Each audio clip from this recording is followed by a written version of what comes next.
So ngayon, i-try natin i-start. Push button. Ayun o, one click na lang.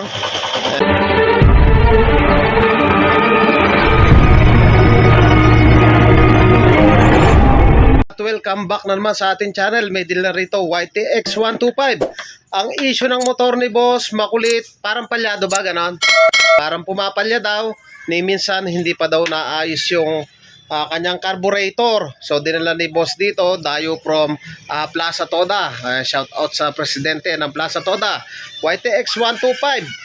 Pag ganyan ang issue na makulit, dapat step by step o may guide tayo para matumbok natin yung eksaktong sira niyan.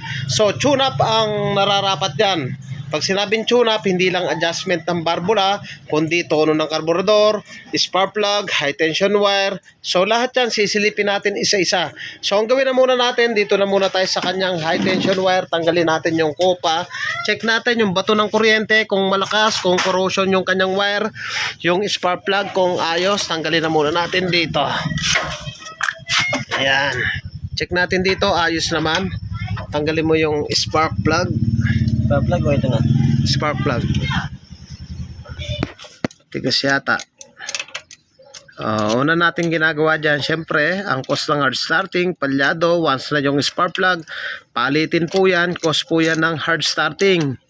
Pangalawa, pag alasa tono yung carburetor o madumi, cost din po yan ng hard starting. Pangatlo, yung barbula, once na tukod po yan, cost din po yan ng hard starting. So, isa-isa natin yan. Unahin lang natin to yung kanyang spark plug.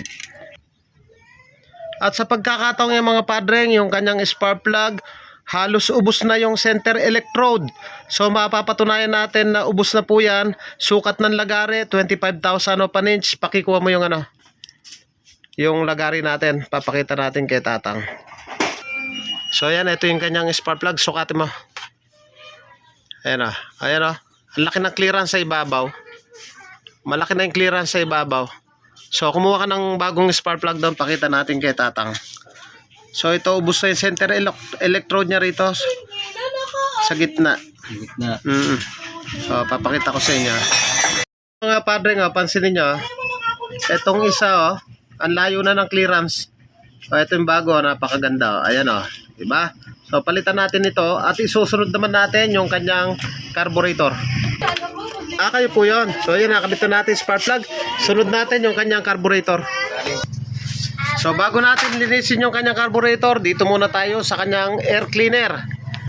So yung mga padre, itong air cleaner, pagkatanggal ng cover, cost din po ng hard starting. Kapag barado yung air cleaner, mas lamang yung gasolina sa hangin. So dahilan kung bakit nag-hard starting. 1, 2, 3. Ayan Ayan barado na yung kanyang air cleaner. Pero dahil walang budget si Tatang, pagtiyagaan na muna natin linisin.